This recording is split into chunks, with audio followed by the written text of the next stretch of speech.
From Keene in the Shire, the Liberty Media capital of the world, this is Daryl W. Perry, host of FPP Radio News for Sunday, January 18th, 2015.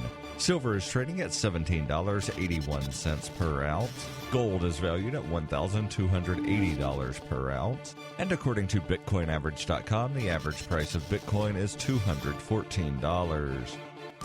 Antiwar.com reports, with a new executive order, President Obama created a working group including the Attorney General and Secretaries of Defense, Homeland Security, Interior, and Treasury to review the ongoing militarization of civilian police forces across the United States. The group will aim to standardize the Pentagon's 1033 program, through which it gives military surplus year to police departments nominally for the war on drugs. The use of military equipment against civilians in public protest, as in Ferguson, Missouri last year, has drawn new attention to the program, and the review will be carried out with an eye towards deciding which equipment is appropriate to give police and what training they need on civil liberties if they're going to have such weaponry. MRAPs and other armored vehicles have become an increasingly common sight when police decide to go out in force against public dissent, and some members of Congress have been trying to get legislation introduced to keep armored vehicles and high-caliber rifles along with grenade launchers out of the hands of local police, since these were clearly never intended to be crowd control devices as they're being deployed. As with other government programs, 1033 has considerable momentum behind it, and a lot of police departments are keen to be given military hand-me-downs, even if they're of no conceivable legal utility in ordinary policing, and will likely fight any serious attempt to reform the program.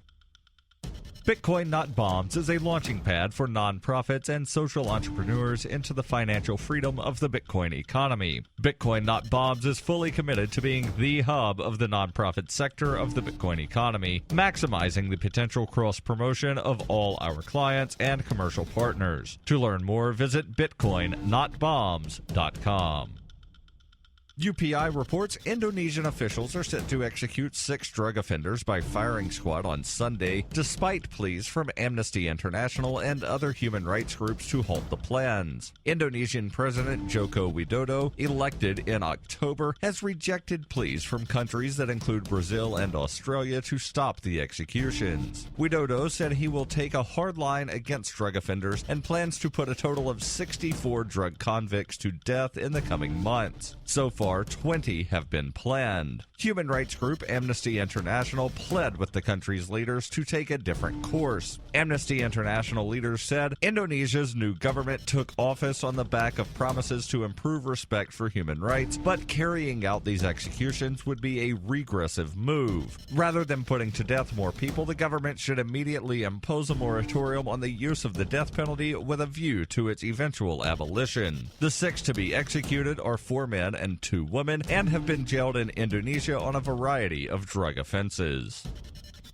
For over 35 years, Roberts & Roberts has been a trusted source for buying and selling your investment-grade precious metals. They also take Bitcoin for precious metal purchases and permanently removed the minimum purchase order for all orders paid in the digital currency. Call Roberts & Roberts today for knowledgeable advice on investing and a forward-thinking approach to new technologies. 850-478-5270 or online at rrbi.co.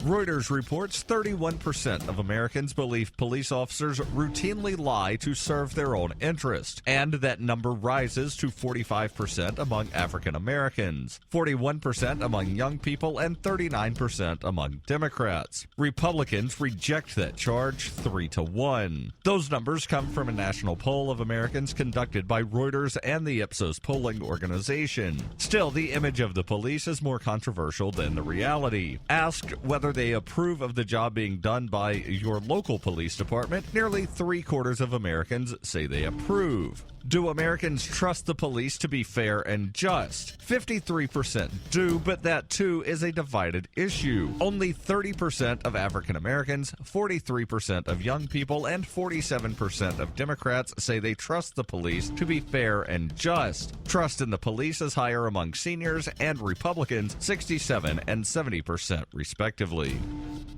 This has been FPP Radio News, online at fppradio.com.